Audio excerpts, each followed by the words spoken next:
शहर के पुराने कब्रिस्तान में एक अजीब सा सन्नाटा पसरा हुआ था। इस कब्रिस्तान के बारे में कहा जाता था कि यहां रात में अजीब अजीब आवाजें आती हैं और जो कोई भी यहां देर तक ठहरता है वो या तो पागल हो जाता है या फिर कभी लौटकर नहीं आता। जोकर का प्यार।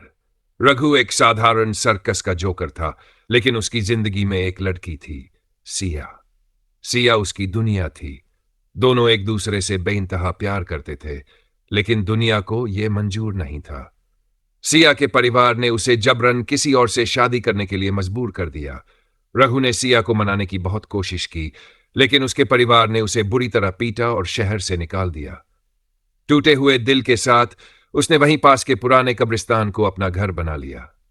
कहते हैं, जब दिल का दर्द हद से बढ़ जाता है तो इंसान या तो खुद को खत्म कर लेता है या फिर किसी और ही दुनिया का हिस्सा बन जाता है। रघु के साथ भी कुछ ऐसा ही हुआ। कब्रिस्तान का जोकर। रघु का प्यार अधूरा रह गया था। वह दिन रात उसी कब्रिस्तान में बैठा सिया को याद करता। धीरे धीरे उसकी हंसी, जो कभी सर्कस की जान हुआ करती थी, एक डरावनी गूंज में बदल गई। उसकी आंखों से आंसू नहीं गिरते थे, बल्कि एक ठंडी नफरत बहने लगी थी।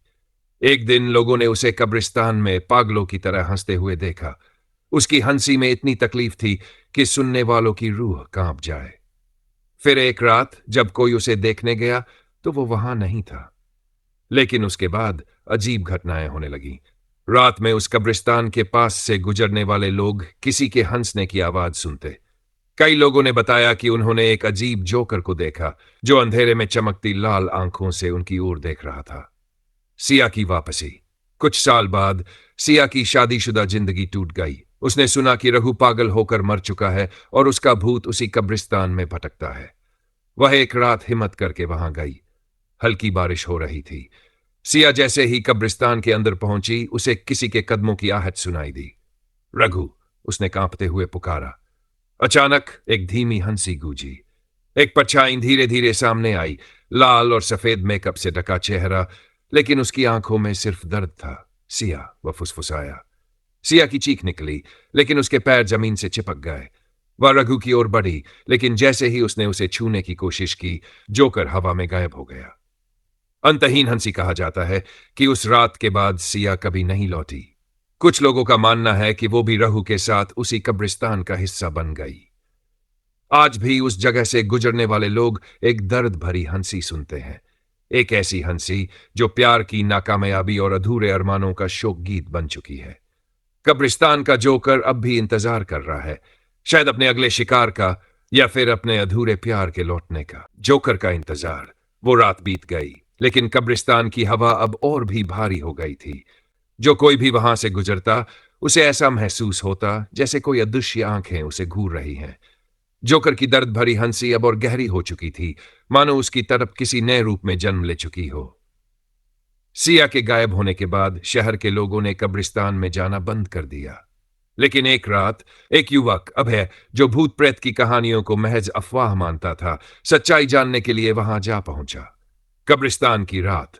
अभय ने अपने कैमरे और टॉर्च के साथ कब्रिस्तान के अंदर कदम रखा।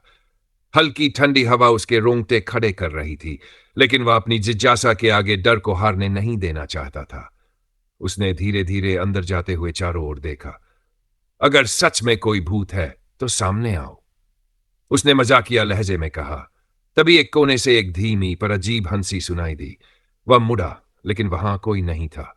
अचानक उसकी टॉर्च चमकने लगी। अंधेरे के बीच उसे एक धुंधली परछाई दिखी। लंबा कद, जोकर की पोशाक, चेहरा सफेद रंग से पुता हुआ, लेकिन आंखें गहरे काले गड्ढों जैसी। अभय ने तुरंत कैमरा ऑन किया। कौन हो तुम? उसने हिम्मत करके पूछा। उसके सवाल के जवाब में बस एक शब्द आया, सिया। अभय का दिल जोरों से धड़कने लगा। उसे ऐसा महसूस हुआ जैसे कोई ठंडी हथेली उसके कंधे पर रखी गई हो। वह झटके से पीछे हटा, लेकिन अब उसके चारों ओर कोहरे जैसी परछाइयां मंडरा रही थीं। जोकर की अचानक कब्रिस्तान की जमीन फटने लगी। अभय ने देखा कि नीचे काई जमी हुई पुरानी कब्रें थीं। एक कब्र पर सिया का नाम खुदा हुआ था। उसके ठीक पास एक और कब्र थी, रघु की। लेकिन सिया तो बस गायब हुई थी। उसकी मौत की खबर कभी नहीं आई। अभय ने बुदबुदाया। तभी हवा में एक चीख गूंजी। अभय ने ऊपर देखा और उसकी रूह कांप गई। जोकर हवा में तैर रहा था, उसकी आंखों से काले आंसू गिर रहे थे। सिया मर चुकी थी, लेकिन उसे जमीन ने कबूल नहीं किया। अभय अब तक समझ चुका था कि यह आत्मा बस भटक नहीं रही, बल्कि किसी से बदला लेना चाहती थी। जोकर की हंसी अब दर्द से कराहने लगी। अभय समझ नहीं पा रहा था कि उसे वहां से भागना चाहिए या इस कहानी को और गहराई से समझना चाहिए। अंतहीन शाप। अचानक सिया की परछाई सामने आई। वह पूरी तरह धुंधली थी, लेकिन उसकी आंखों में एक बेबसी थी। उसने धीमे स्वर में कहा, रघु को मुक्त करो अभय। कैसे? अभय ने घबराते हुए पूछा, लेकिन इससे पहले कि वह कोई जवाब सुन पाता, जोकर चीखते हुए उसकी ओर लपका। अभय के कानों में बस एक ही आवाज आई, यह प्यार अधूरा नहीं रहेगा। और फिर एक अंधेरा छा गया। अगली सुबह लोग कब्रिस्तान के बाहर जमा हुए। वहां अभय का कैमरा पड़ा हुआ था, लेकिन अभय का कोई नामो निशान नहीं था। कुछ कहते हैं कि वह भी जोकर के अभिशाप का हिस्सा बन गया, और कुछ कहते हैं कि वो अब भी रघु और सिया की आत्माओं को मुक्त करने के लिए किसी हल की तलाश में है। लेकिन जो भी हो, उस कब्रिस्तान से अब भी एक हंसी सुनाई देती है। एक ऐसी हंसी जिसमें प्यार की तड़प, बदले की आग और अधूरे अरमानों की सिसकियां दबी होती है। कब्रिस्तान का जोकर अब भी इंतजार कर रहा है। शहर में भले ही दिन में चहल पहल रहती हो, लेकिन रात के समय कुछ जगहें ऐसी होती है जहां कदम रखने की हिम्मत कोई नहीं करता। गंगानगर के बाहर स्थित वह पुराना कब्रिस्तान भी उन्हीं जगहों में से एक था। वहां से अक्सर डरावनी हंसी सुनाई देती थी, और जो लोग उत्सुकतावश उसके पास गए, वे या तो पागल होकर लौटे या फिर कभी लौटे ही नहीं।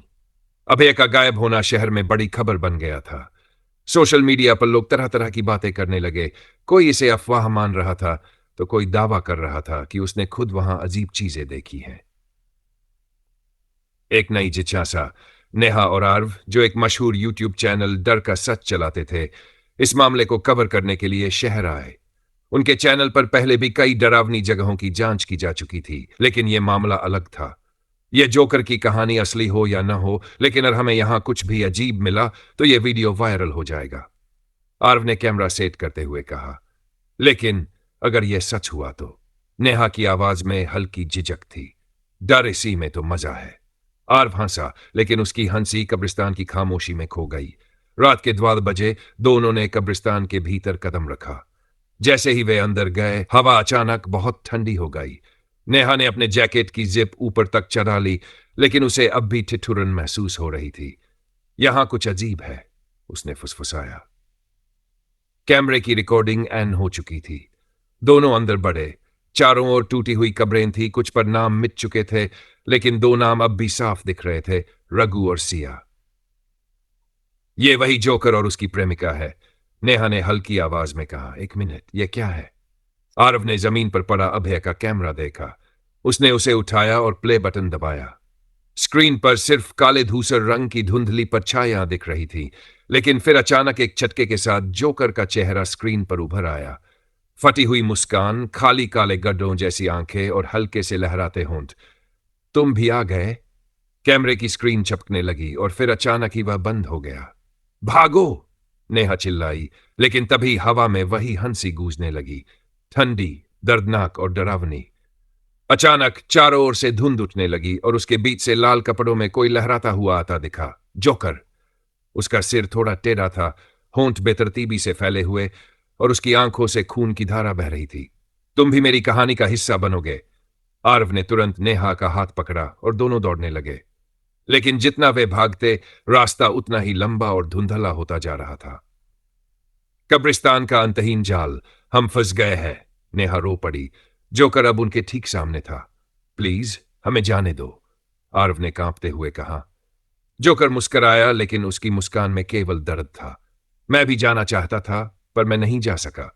उसने धीरे धीरे हाथ बढ़ाया, और जैसे ही उसकी उंगलियां नेहा के गले तक पहुंची, चारों ओर एक जोरदार चीख गूंजी।